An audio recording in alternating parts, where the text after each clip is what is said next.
This is J. Krishnamurti's third talk with students at Brandeis University, 1968.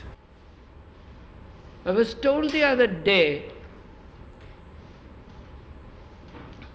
that meditation has no place in America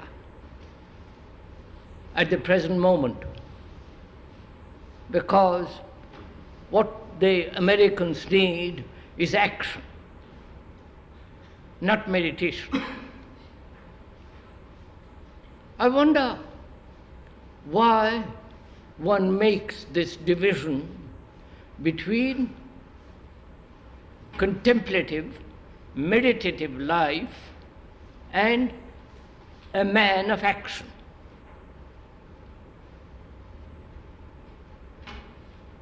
We're again caught in this dualistic, fragmentary way of looking at life.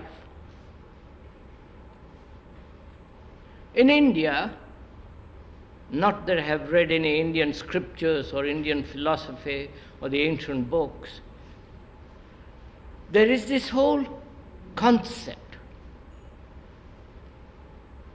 of various ways, the man of action, the man of knowledge, the man of wisdom, and so on, which again indicates this constant division in the very act of living.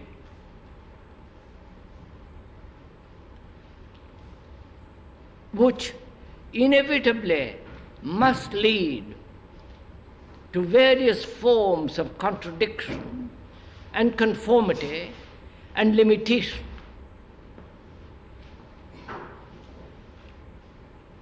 If we are going to go into this question of meditation, which is really an extraordinarily complex and, for the speaker, the most important thing, one has to understand what we mean by that word.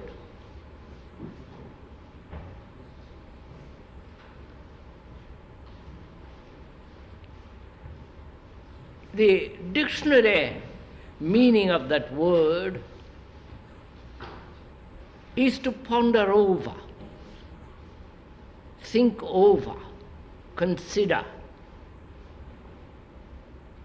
inquire thoughtfully, reasonably, and so on. And India and Asia has monopolized that word, as though meditation and all its depth and the meaning and the end of it is under their control. The monopoly apparently is with them, which is, of course, is absurd. So when we are using the word meditation, one must be clear whether we are using it with the intent to escape from life, the daily grind, the daily boredom, the daily anxiety, daily fear,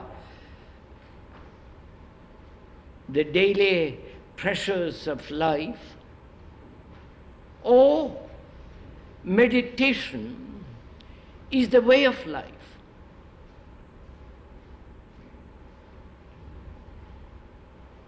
Either through meditation you escape altogether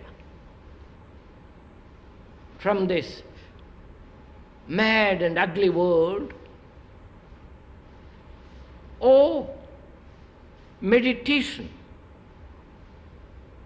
is the very understanding and living and acting in life itself.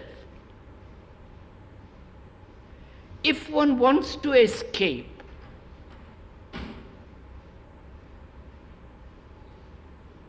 Then there are various schools. Primarily there is the Zen monasteries in Japan, and I believe there is one in California now, and it would be in California too. And there are other forms of meditative escapes.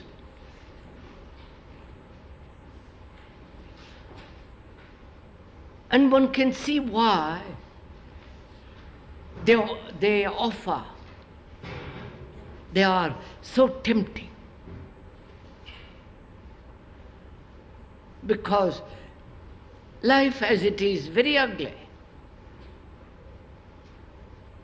Life as it is very brutal, competitive, ruthless, and has no meaning whatsoever, actually as it is.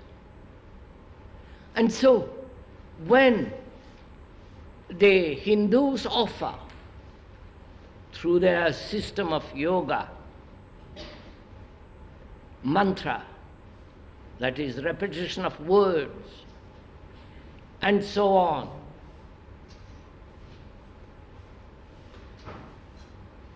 one is obviously tempted and accept them rather easily, without much thought, because they promise a reward, an escape, a deep sense of satisfaction in escape. So let us be very clear that we are not in any way concerned with any escape.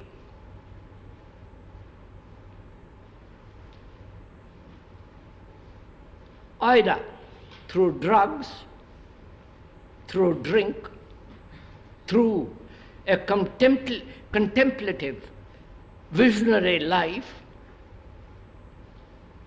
or the repetition of words. In India, that the repetition of the words is called mantra, a form of repeating certain Sanskrit words which have certain quality of tonality, and therefore make the mind little more vibrant, alive. But the repetition of any of these will and must make the mind dull. And that may be what most human beings want, because they can't face the life as it is. It's too appalling.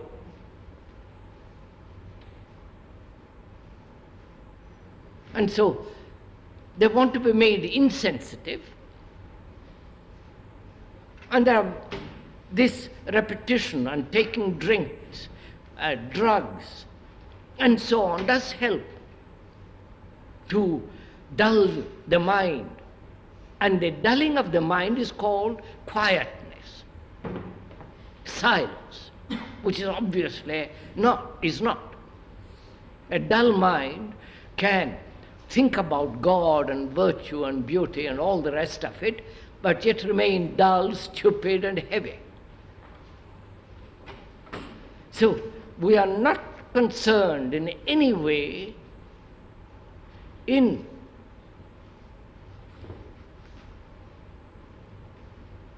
pointing out various forms of escapes, intellectual or otherwise. So meditation is not a fragmentation, is not a withdrawal from life, is not a process by which you gradually withdraw from the hideousness of existence.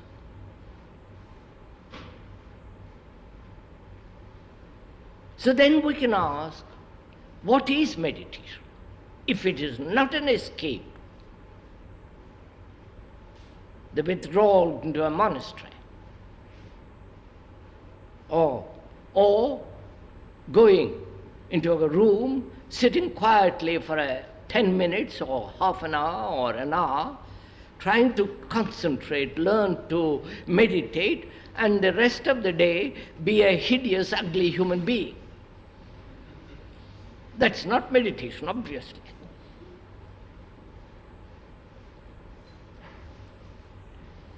And so, when one brushes all that aside as being unintelligent, which it is, and incapable of really perceiving what truth is, because to understand what truth is, you must have a very sharp mind, not a cunning mind, a sharp, clear, precise mind, not distorted, not tortured. A mind that's capable of looking without any distortion. A mind that's innocent and vulnerable.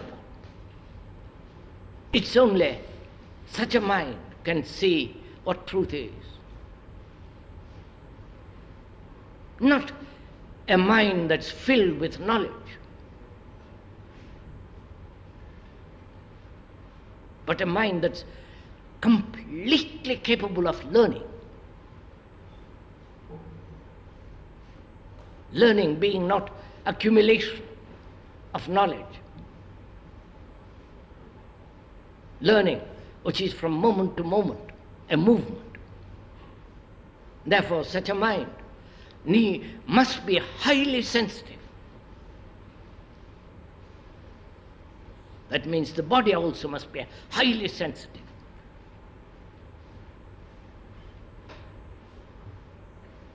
You can't have a dull, heavy body loaded with drink and wine and meats and all the rest of it, and then try to meditate.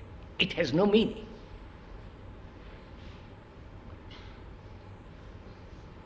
So the mind, if one has gone into this question very seriously and deeply, the mind must be highly alert.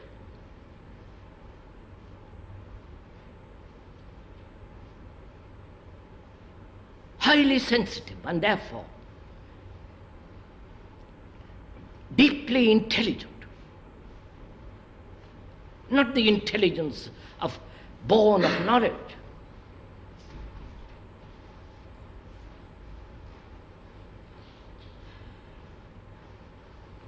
So we're going to find out, if you will, together, what meditation is, how it is possible, living in this world, with all the travail of this world,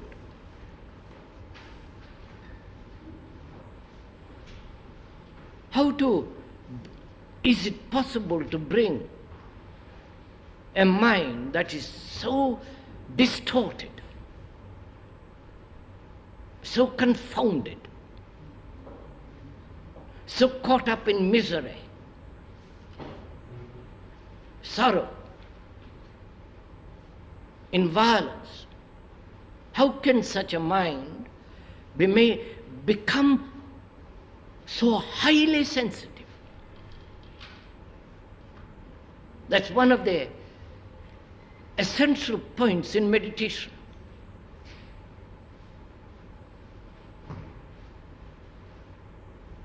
And being sensitive, intelligent. Then also, that's one of the first points in meditation to find out. Second, a mind that is in any way distorted,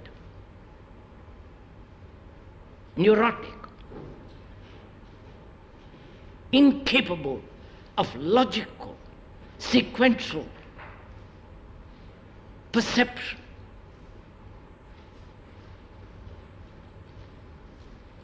A mind that has no scar.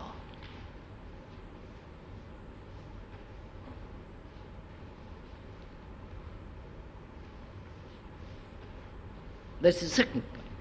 Third,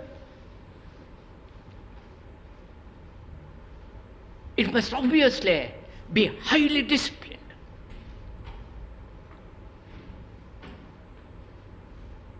The word discipline means to learn,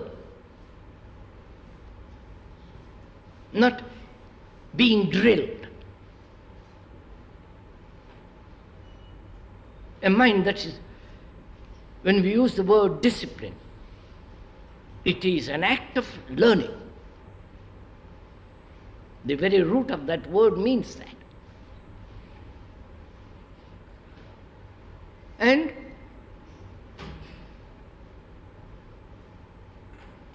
to have a mind that is both very clearly sees everything objectively, non-emotionally, non-sentimentally, and therefore capable of the highest form of love.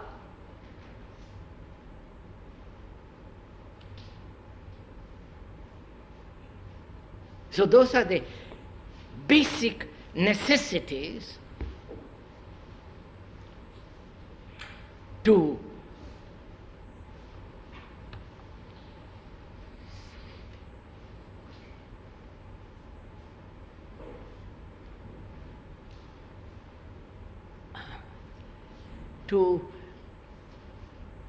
discover for oneself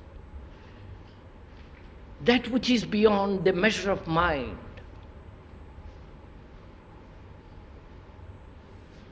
Discover something which is not put together by thought. A dimension that is not the projection of our own silly little mind.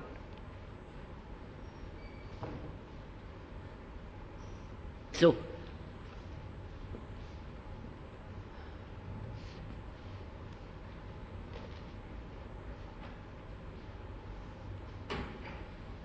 we understand we're communicating with each other? Yes or no? Verbally it's fairly simple, because both of us speak English or French or whatever we do. That's fairly simple, because we learn a language of communication in a particular language, as English, and so when one speaks English, if you also speak English, it's fairly simple.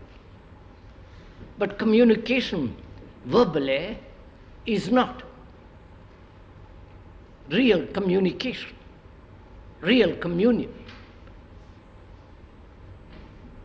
Real communion is non-verbal.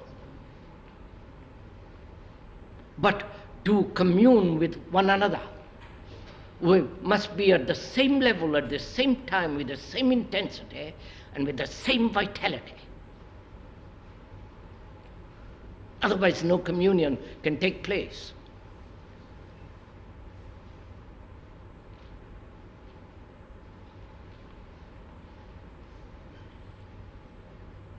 So our job is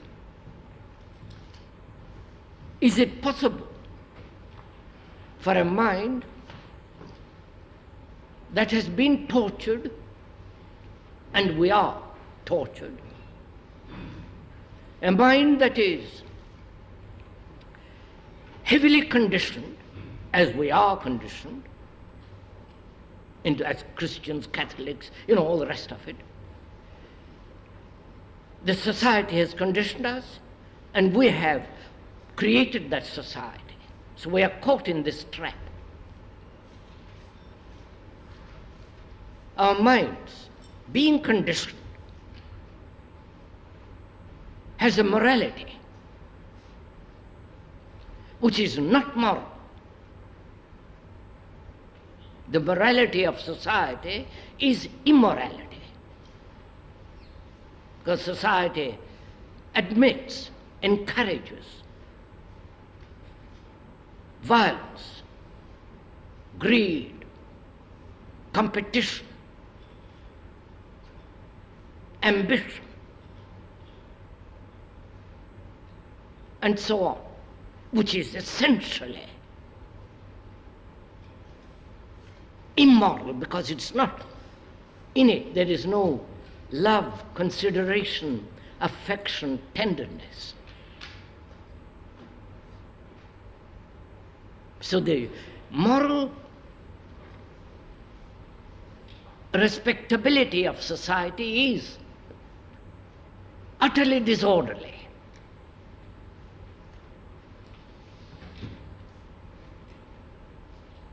And a mind that has been trained for thousands and perhaps millions of years to accept, to obey and conform,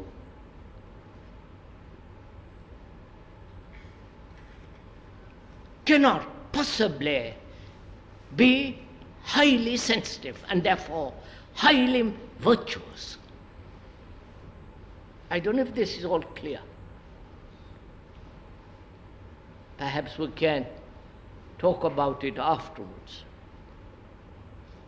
So then, what is virtue? Because that is necessary. Without the right foundation to anything. If you would be a physicist, you must have right foundation. A mathematician that would go very far, he must have the right basis. In the same way, if you would understand or go beyond something which is totally different dimension, one must lay the right foundation. And the right foundation is virtue, which is order. Not the order of society, which is disorder. Because without order, how can the mind be sensitive, alive, free?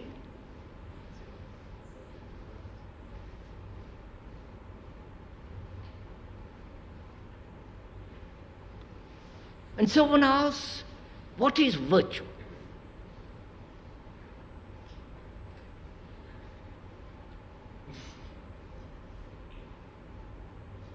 Is virtue behavior, repetitive behavior, conforming to a pattern which has become respectable,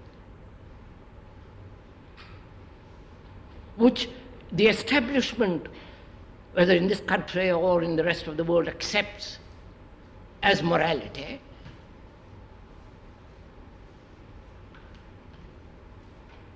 So one must be very clear on this point. What is virtue?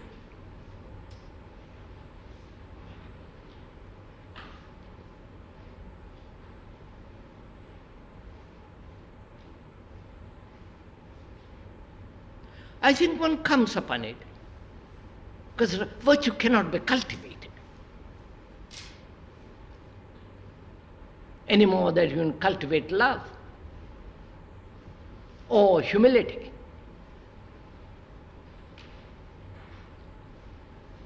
But one comes upon the nature of virtue, its beauty, its orderliness, when you know what it is not. Through negation, you find out what is the positive.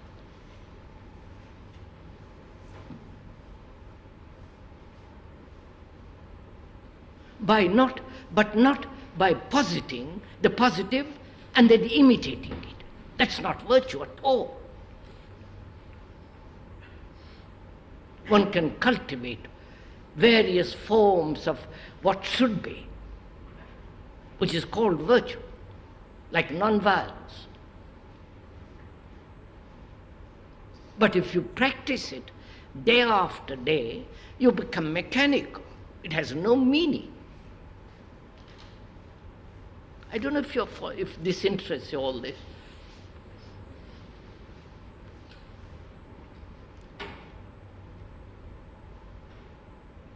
Isn't virtue going to have to vary, therefore, with the individual and with the situation and with the moment? Virtue surely is something from moment to moment. Like beauty, like love, is not something you have accumulated from which you act. Please, this requires a great deal of consideration. It isn't just a verbal statement, acceptance or non-acceptance of the statement.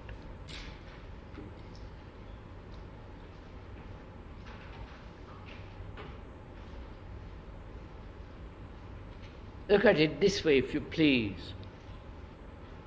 There is disorder, not only in society, but in ourselves. Total disorder. Not that there is somewhere in us there is order, and the rest of the field is disorder, which is another form of duality and therefore contradiction and therefore confusion and therefore struggle. Where there is disorder, there must be choice and conflict. Right?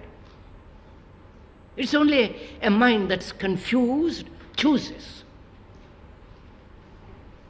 Not a mind that sees everything very clearly. There is no choice in that.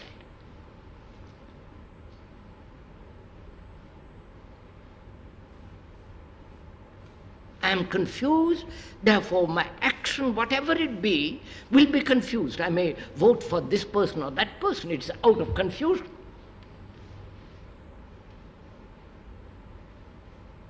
So a mind that sees things very clearly, without distortion, without a personal bias, without this personal tendency, all the rest of it.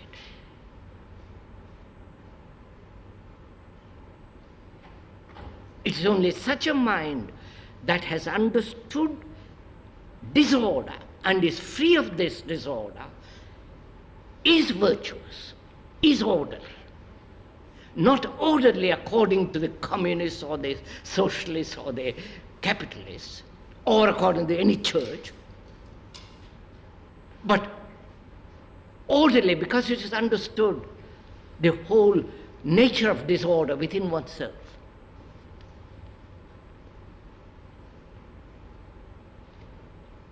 Because without order, inwardly,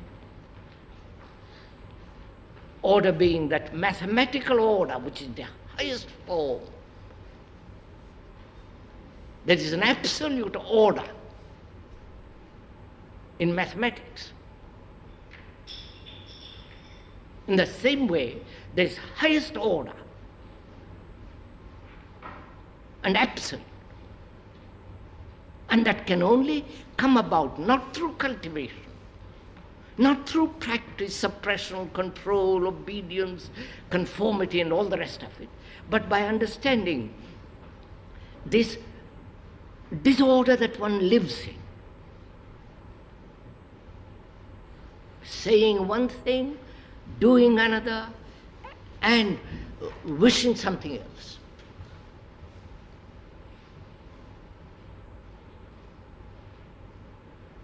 And it's only such a mind that is highly order. Please don't misunderstand that word, order.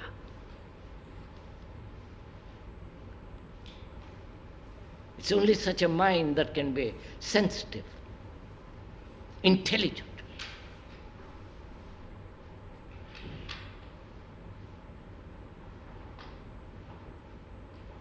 So, one has to be aware of disorder within oneself, the contradictions, the dualistic struggles, the opposing desires, the ideological pursuits and their irreality, which are all the causes of disorder in us.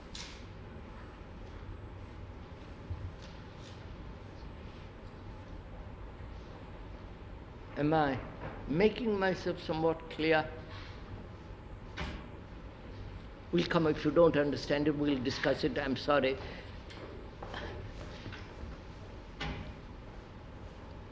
I look at myself and I find disorder. I find that I make a judgment on that disorder, and then I react to that disorder. And so Yes, sir. That is obvious. So, to observe without condemnation, without judgment, that is to see what is without any judgment, without any evaluation. To see the microphone as the microphone. Not whether I like it or dislike it, whether it's good or bad, to see it as it is. In the same way, to see as we are. Not call it bad, good, evaluating.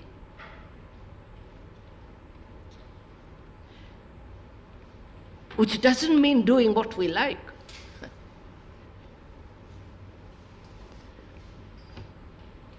So, order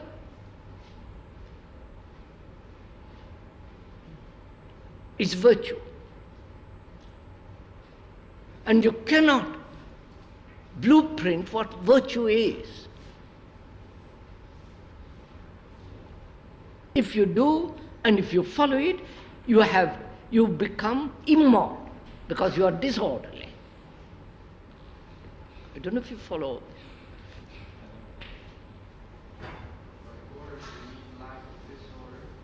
How, sir? Is order simply lack of disorder? No. We said in the understanding of what disorder is, understanding we mean not verbally, not intellectually, but actually be free of disorder, which is the conflict, which is the battle of conflicts, all the duality and all that. Out of that comes order, which is a living thing. That which is alive, you cannot put it on a piece of paper and try to follow it. It's a movement.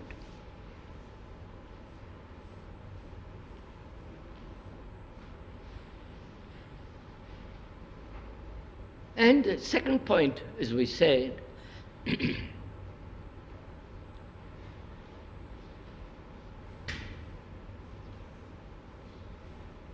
our minds are tortured. Our minds are twisted. First, because we are making such tremendous effort to live, to do, to act, to think. Effort in any form must be a distortion.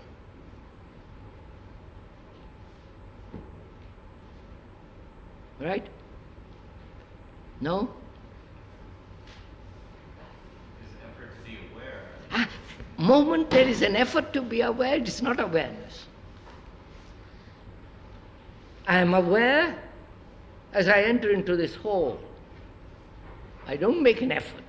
I'm aware of the size of the hall, the color of the curtain, the lights, the color of all the people who are, their shirts or their coats or whatever they wear. I'm aware of all that. There is no effort. It is only, there is effort only when there is no attention, which is inattention. This Something takes me from inattention to attention. beg pardon? Something takes me from inattention. Nothing takes you from inattention to attention. One is mostly inattentive. Now I'm at the mercy of this nothing. Wait, sir. If you know you're inattentive, and be attentive at the moment of inattention, you're attentive then. I don't know if you follow this. Aramba. Oh, am I talking Greek?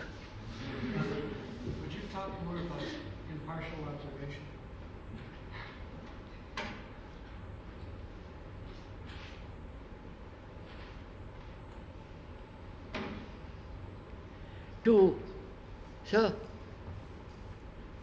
To look at something objectively is fairly easy without any judgment. Look at a tree, at a flower, or the cloud, or the light on the water. To look at it without any judgment, evaluation is fairly easy, right? Because it doesn't touch us deeply. But to look at my wife, at my professor or at my somebody or other, without any evaluation is almost impossible. Because I have an image of my wife, or my girlfriend or boyfriend, whatever it is. And that image has been put together through series of days, years, and months and years of pleasure, pain, sexual delight, and so on and on and on. That image, through that image I look at my wife, right? Should you not look at it that way? Beg your pardon? Should you not look at it? Wait, sir. It's not should we not, you can't. There is no should or should not, which is the most traditional approach.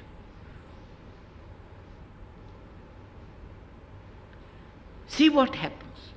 When I look at my wife or my neighbor, or the neighbor may be 1,000 miles or 10,000 miles away, I look at him through the image which I have built, or through the image which propaganda has built. Have I any relationship? Is there any relationship between the husband and the wife when both of them have their images?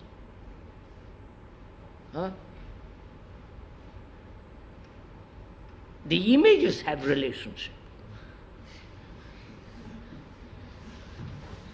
which is the memory, the experiences, the nagging, the bullying, the dominating, the pleasure, this and that, which has been accumulated for years. And through those memories, which are images, we look. And I say, I know my wife. Or she says, I know him. But do they? They know the images. A living thing you can't know. A dead thing I can know.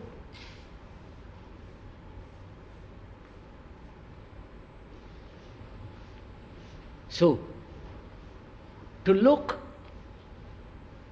clearly is to look without any image, without any symbol or word, You try it sometime, do it, and you will see what great beauty there is. Can I look at myself that way? Can one look at yourself? Otherwise you can't look. If you don't know, if you look at yourself with an image, you can't learn. If, say for instance, I discover in myself a deep-rooted hatred, and I say, how terrible, how ugly.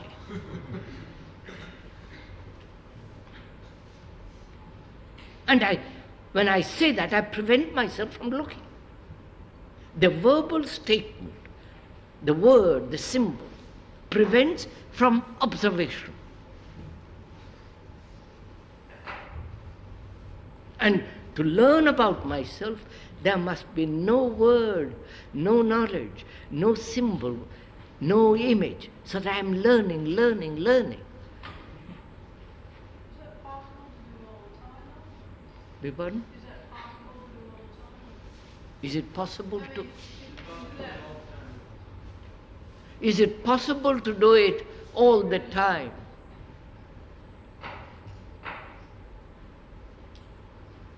I wonder why one asks such a question.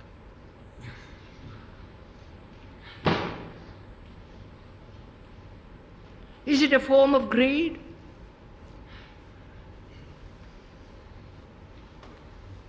Because you say, by Joe, if I could do that, it would be very different. My life would be different. Therefore, I'm greedy. But I say, please, forget whether you can do it all the time. You will find out. Begin and see how extraordinarily difficult it is. How extraordinarily one has to be attentive.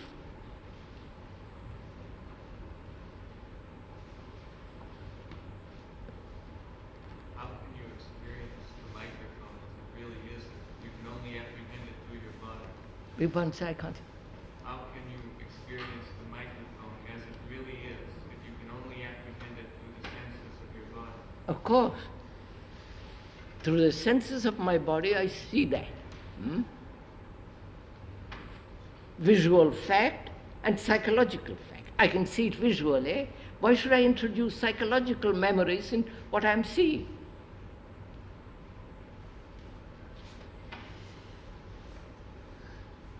So, as we were saying, the second point, please, all this is meditation. You understand, it's not just meditation is at the end of it. All this is the way of living, which is meditation, and that's the beauty of it.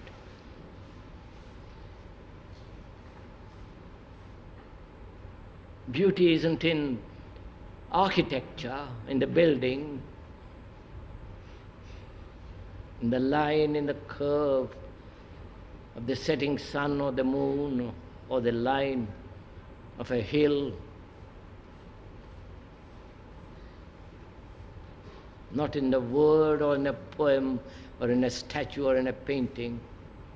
It is in the way of living. Then you can look at anything and there is beauty. And that's irrelevant. So a mind, as ours says, that is tortured. Because we are tortured human beings. I think that there's no questioning about it. It's obvious we are tortured human beings. Perhaps not on the rack, but we have been tortured and we are continually torturing. Such a mind is obviously not a clear mind. It cannot see things very clearly. Therefore, is it possible for a mind that is twisted, broken, fragmentary, to see everything clearly and innocently?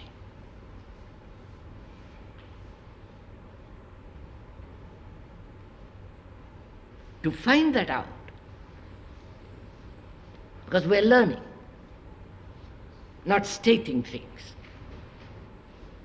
To find that out, which is a mind that has had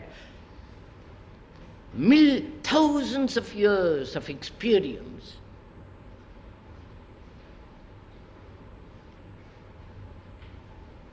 tortured, pleasurable, painful, sorrowful, fearful, great anxiety and so on, guilt, all that.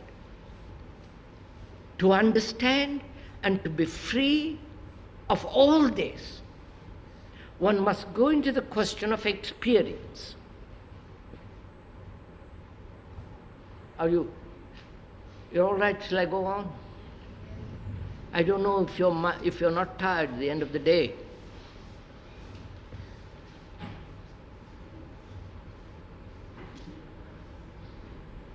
Because without understanding experience,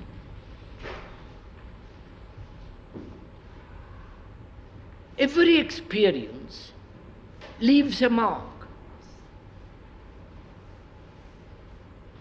a residue, a memory of pain or pleasure.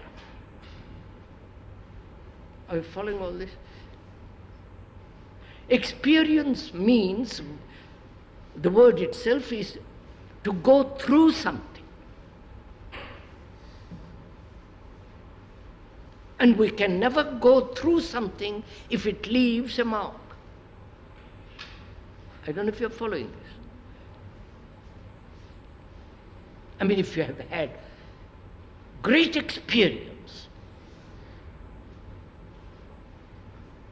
that is to go through the greatness of it completely, one is free of it. It doesn't leave marks as memories, scratches, remembrances. Right?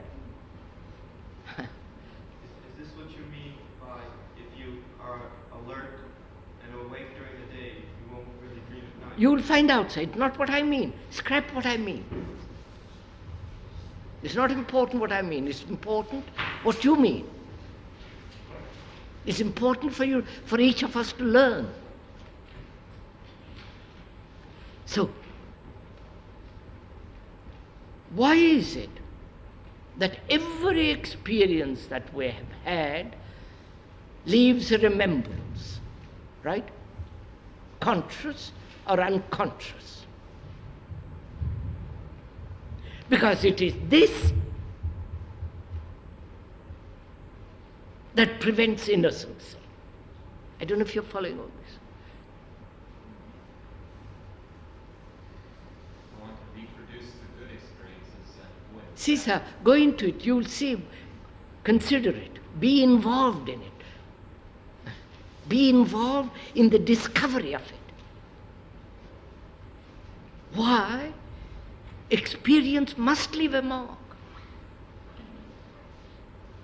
Knowing that experience means to go through, finish.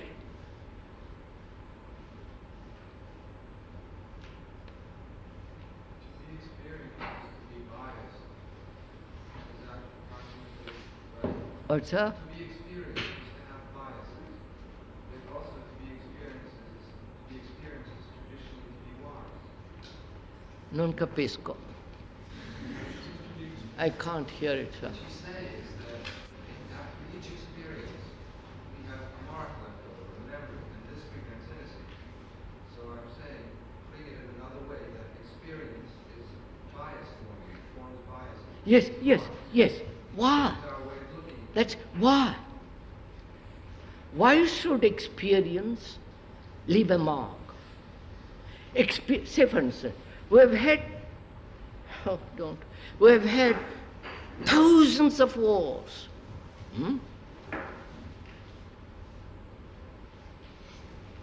And we're not learning anything about it. We just keep on repeating war, war, war. Favorite wars and not favorite wars. Why?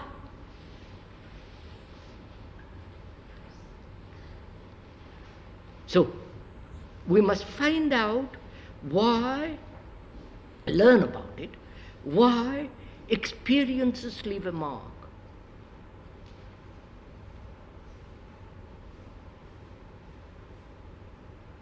You can't prevent experiences. If you prevent experience, you are merely resisting experience. You are building a wall around yourself. And therefore isolating. That's what most people do. So one must understand the nature and structure of experience. I'm going to go into it a little bit.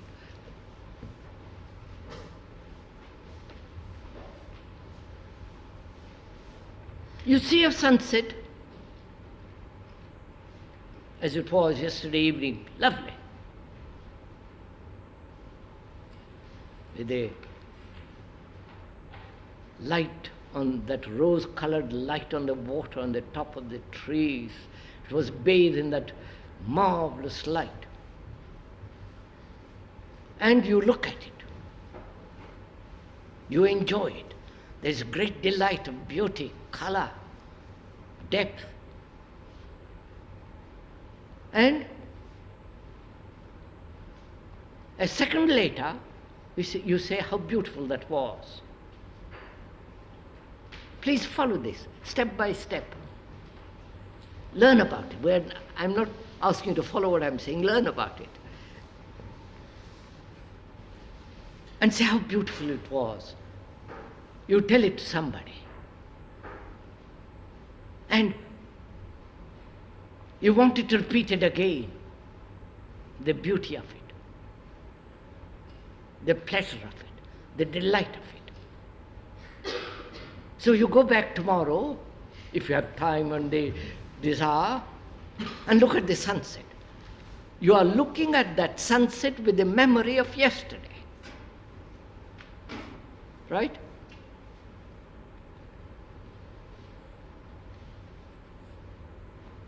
So the freshness of yesterday, delight is already spoiled by the memory of yesterday. I don't know if you're following all this.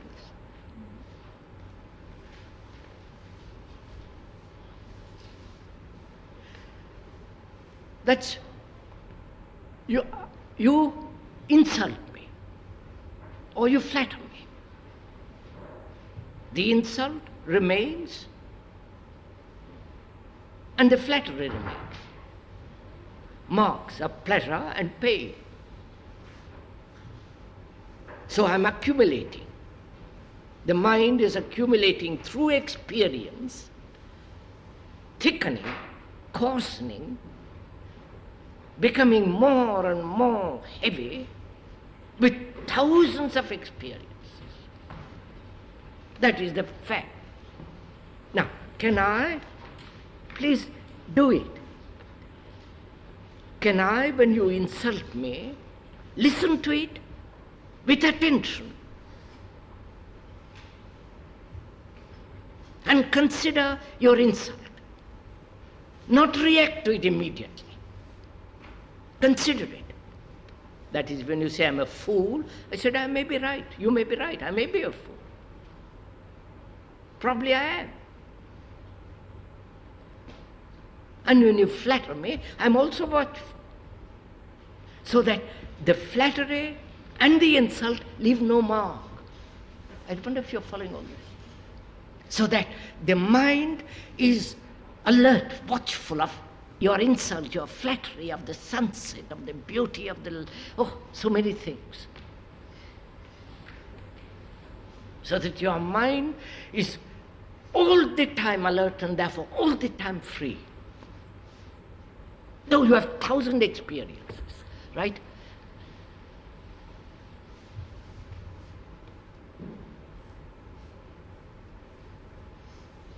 But if someone insults you, and you really listen to what they're saying, but then after you've heard it, then you go on and try and figure out, well, are they right or are they wrong? No, you can see it instantly, sir. You can see it instantly. I mean, you don't.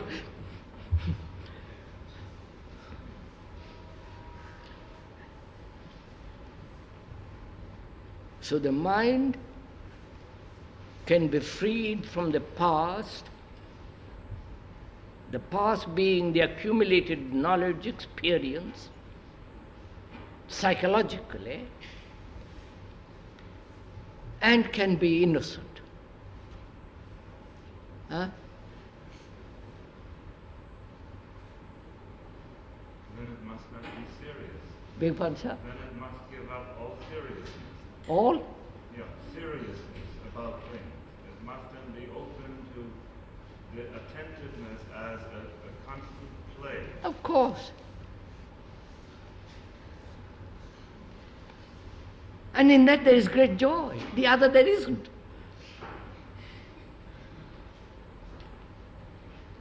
Joy is not pleasure.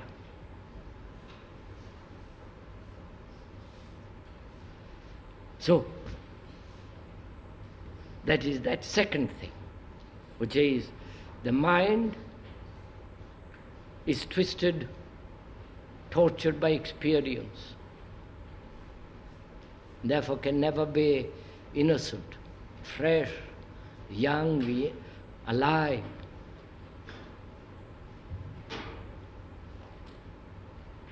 And the third, I've forgotten what the third word, doesn't matter.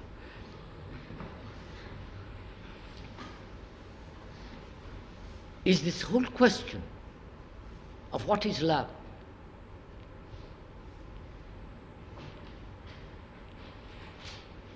I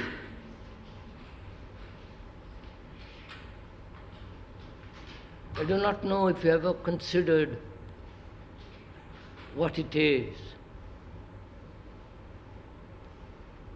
Is love thought? Is love the product of thought? Can love be cultivated by thought? Is love a habit? Is love pleasure?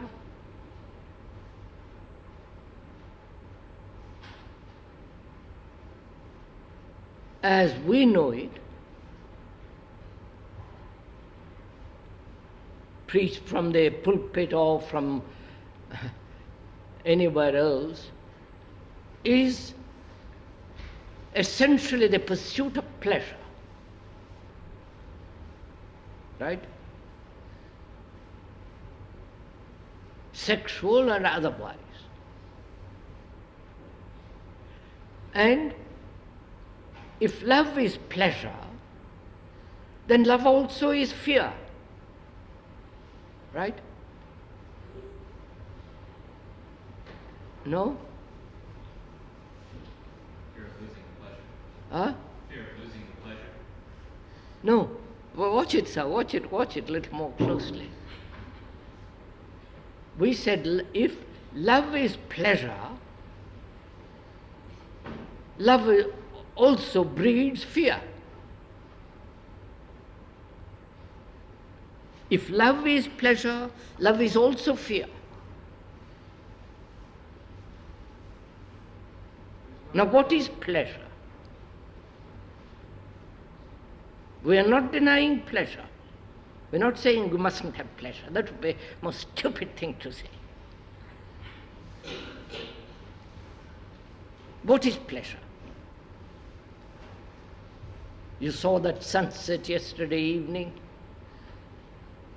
At the moment of perception, there was neither pleasure nor pain. There was only an immediate contact with that reality. But a few minutes later, you begin to think about it. Then you say, what a delightful thing that was.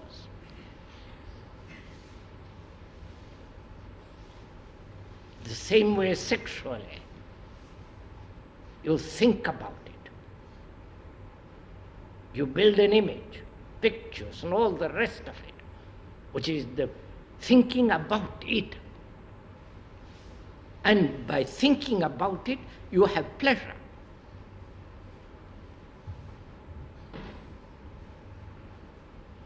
The same way, thinking about not having that pleasure is fear.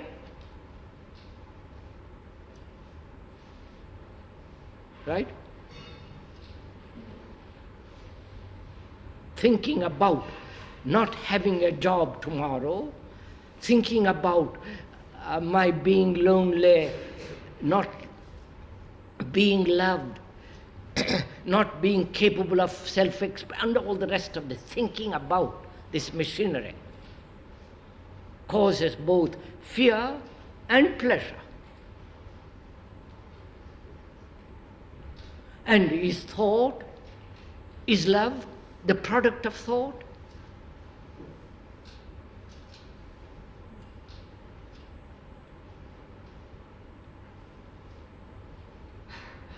Is love to be cultivated as you would cultivate a plant by thought? Knowing thought breeds pleasure and fear, right? I hope you're following all this.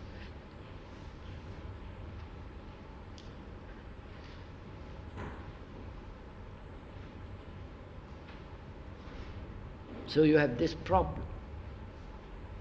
Not problem. One has to learn what love is. Learn, not accumulate what others have said about love. Great horror. One has to learn, one has to observe. Love is not hate. Love is not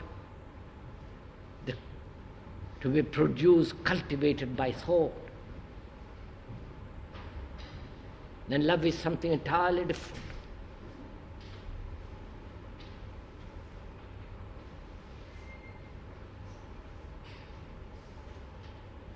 So all this, the sensitivity and intelligence,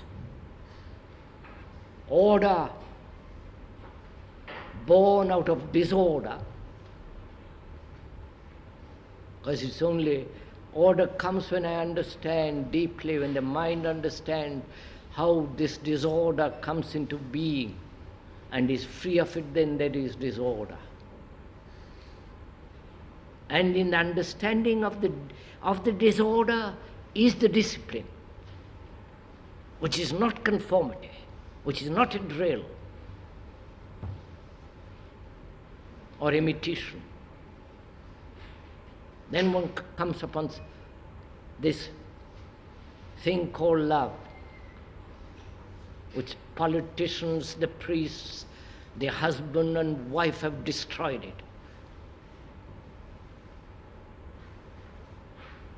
And to understand love, one must understand death, right? Because if one doesn't die to the past, how can you love?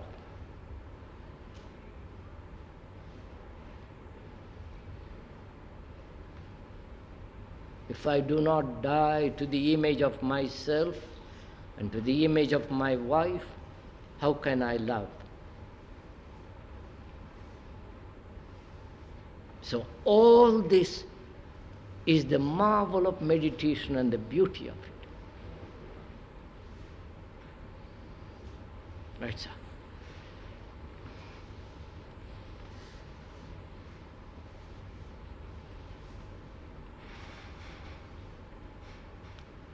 And also, sir, in all this, one comes upon something which is the quality of mind that is religious and silent. Religion isn't the organized belief with their gods, with their priests, with their commissars, with their Politburo or whatever it is. Religion is a state of mind. And that religious mind is a free mind, is an innocent mind. And therefore such a mind must be completely silent.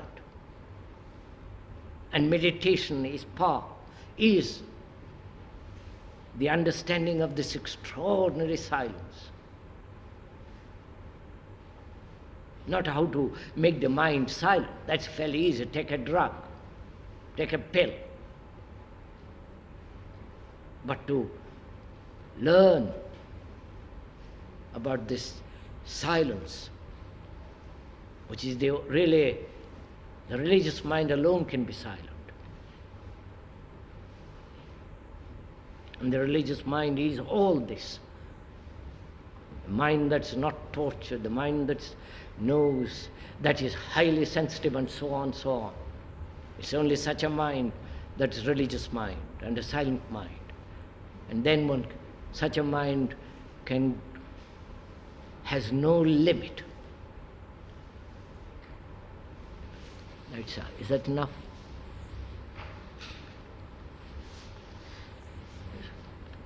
In order to be aware, to have awareness, you have to have a very keen, very attentive mind, a very sharp mind. What is the fate of people who don't have this type of mind? What, sir?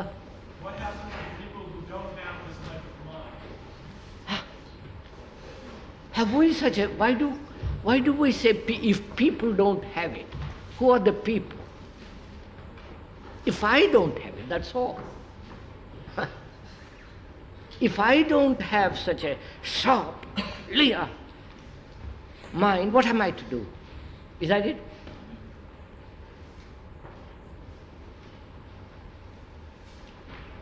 Sir, our minds are confused, aren't they? We live in confusion. What should one do?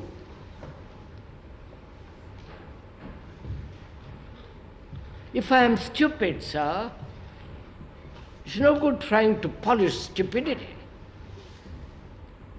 Try to become clever. First I must know I am stupid. I am dull. The very awareness of my dullness is the freedom of that dullness. No? So to say, I'm a fool, not verbally, but actually, to say, well, I'm a fool. You know what it does to you if you say that? Really? You're no longer a fool. You're already watchful. But if you resist what you are, then your dullness, once dullness becomes more and more.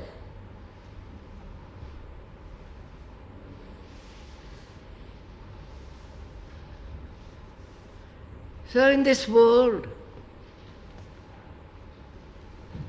the apogee of intellect is to be very clever,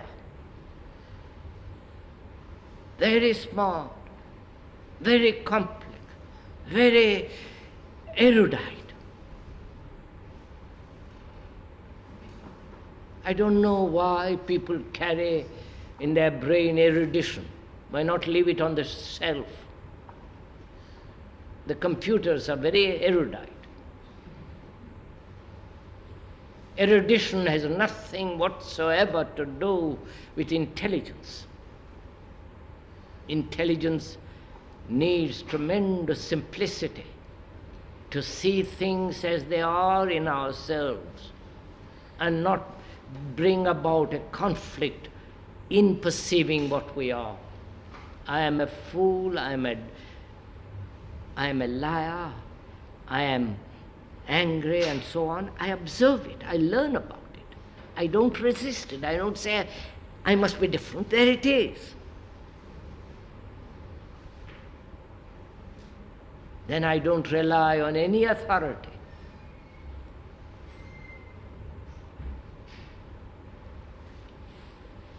When I observe, I am very attentive.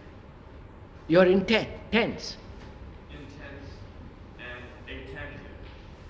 I pay attention What's- very strongly. When you observe, you are what, sir? I pay attention. Yes. And when I pay attention, I realize that I have come from inattention. Yes, that is. Please look, is attention born out of inattention? No. No.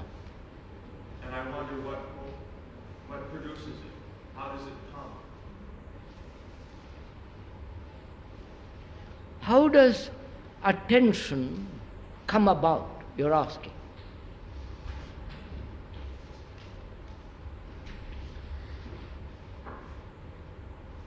First of all, what is attention?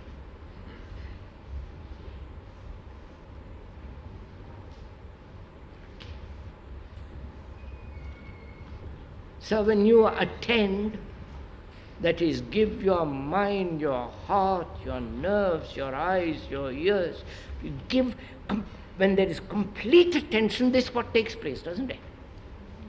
Total attention is that. That is, when there is no resistance, there is no censor, no evaluating movement, then there is attention, right? You've got it. But it seems so seldom. So self? Seldom. We're back again. This happens so seldom. So I'm just pointing out something, sir, which is most of us are inattentive, right? Yes. Now, next time you are conscious of inattention, you are attentive then, aren't you? So, be conscious of inattention.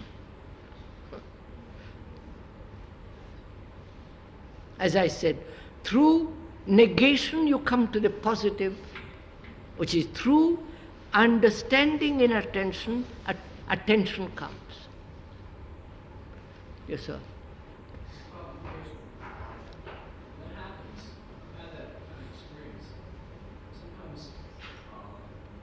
once delving into that consciousness of attention, I can kind of lose the shackle of that framework which I'm working in. I'm sorry, I can't hear. I don't know what's the matter. Could you make it brief, sir? How do you get into it without being conscious of being in it?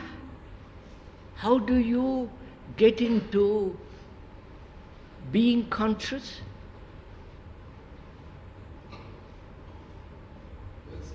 First is with attention. How do you look at yourself and say, I'm inattentive? This is what you just said.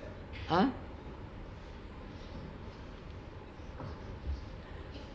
So, if you say I am free, you're not free. When you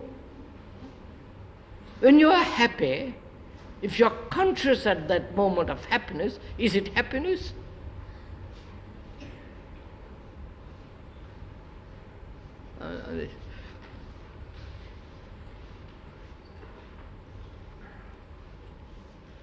Isn't this enough for this afternoon?